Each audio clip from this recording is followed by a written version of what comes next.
back to the show, and we're very lucky to have with us here tonight Adam Thompson, who you will know better from as the frontman of Chocolate Starfish. Here he is. Thank you for joining us, Adam. Thanks very much, Caitlin. Good to be here. Really good. Great, reminiscing about the 90s. Well, the best decade so far. I think so. Well, I was wondering if you could tell us about your beginnings growing up in rural Victoria and your journey leading up to your involvement in Chocolate Starfish. Rural Victoria, I mean, it's like most country areas around Australia. It was pretty quiet. It was probably about 30 or 40 k's to the closest town, which was Shepparton, and Dad was a dairy farmer, so I guess he had me pinned as a 14-year-old to pull cows' breasts for the rest of my life. But something happened. I started wearing the fur off the cow's back, and all of a sudden I found singing. And yeah, I mean, it was pretty quiet.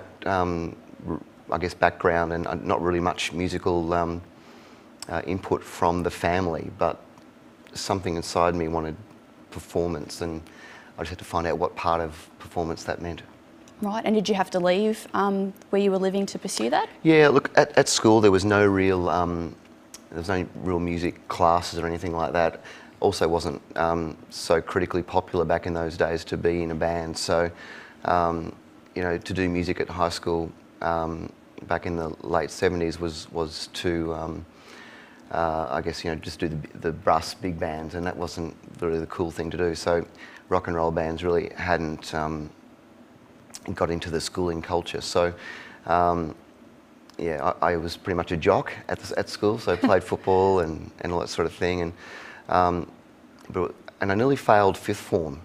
Just had a few social problems getting on with peers and teachers, and changed schools at the end of year 11 just to see if I could pass year 12 at a different school, and it opened up a whole breadth of possibility to me, because that particular school had musicals at their high school and ours didn't. Wow.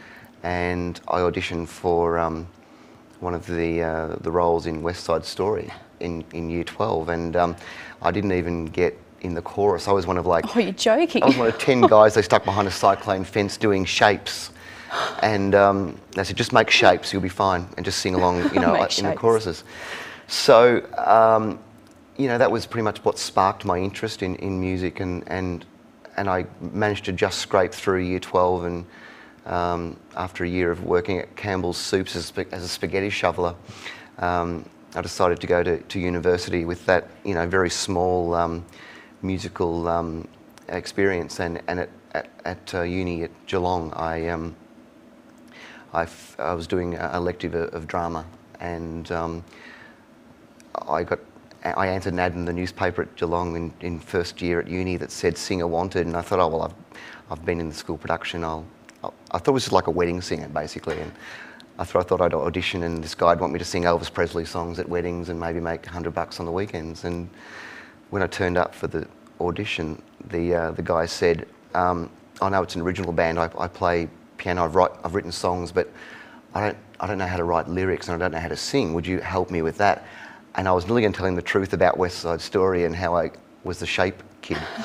And he actually had this really mournful look on his face, and he said to me, "You're the only person who turned up for the ad. Would you mind hanging around today and see what we can do?" And I felt so sorry for him, because he spent $120 on the ad.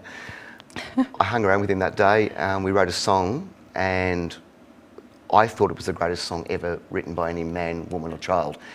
The feeling that overcame me at that point was, this is a way to express that I've never experienced, that, you know, playing football or any other modality of life did not afford me. How do you look back on your time in Chocolate Starfish? Were you really living the wild rock star life? You've got a reputation for being really wild, a wild band. Yeah. Well, there's wild and there's wild. Look, wild comes under so many different facets, doesn't it? I mean, I guess I was wild in some respects. I certainly didn't, romantically or sexually, I didn't go without. I was never one of those guys that did drugs or anything like that. So people say, "Oh, do you feel proud about this?" It was one of those things that I never felt the need to go into a substance that would alter my personality. And on stage, I was always really wild as a character. So as soon as the lights went on, I could pretty much transform into the character that I wanted to be that night. Yeah. So maybe that was a little bit of my drama days at uni, that I could tap into those things. And of course, in the beginning, it was like acting, but then after about 6 or 7 years of that, it became part of your psyche. And so, yeah, I mean, I was wild in that respect. We had a different girl in every port, but I was lucky enough to be one of the only single guys in the band. So there you go. And you've made such a turnaround now. Since the band finished in 1998, you've formed Muso Magic. Can you tell us how you developed the concept for this initiative? Yeah, look, it was really an interesting transition, because at the end, when Starfish finished, I really put together this project where I was doing a lot of motivation speaking at the time, and coupling that with the experience that I had as a songwriter. This was about year 2000, and I saw my one and only episode of an Idol show, and it had such a distasteful feeling that it brought about in me, that I saw all these kids, for the sake of good TV, being mocked and crying, and that was not why I got into music. I got into music for that beautiful creative feeling. So I wanted to let other kids know how great that could be. And so it started off as a project that we did in the Aboriginal communities, which we still do in the Outback.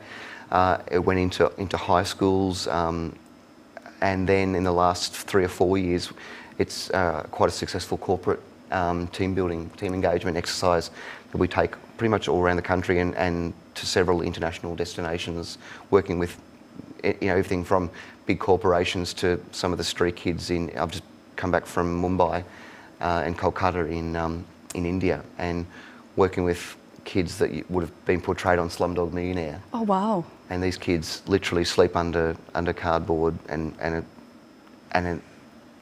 you're creating a song with them, and you give them that possibility through music, not to be rock stars, but to go, here I've expressed myself, just like that feeling that I had when I wrote my first song. Yeah. What else can I do now? Well, I've got a quote written here, actually, if I can find it really quickly. It is our God-given right to be a superstar in everything that we do. So I suppose you're inspiring kids with that sort of mentality in mind, and that no matter what they're doing, really. And it is, and you shouldn't be necessarily monitored or judged 1 to 100 on your achievements. Today, you might do one thing that elevates your possibility from yesterday. Now, the media or your peers may not even notice that one thing, but for you, it could be a shift of perception in yourself that'll take you to the new phase of your life, that catalyst. And that's what I try and do with Muso Magic. That's all I try and do, is be the catalyst for growth. That's amazing. I'm sure you're helping children everywhere, and adults as well with the corporate things. Yeah. So, congratulations on this achievement. It's a wonderful initiative.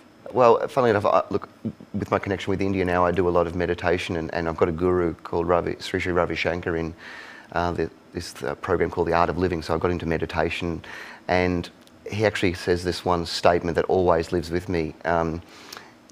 He says, I have no other choice but to be loving and caring.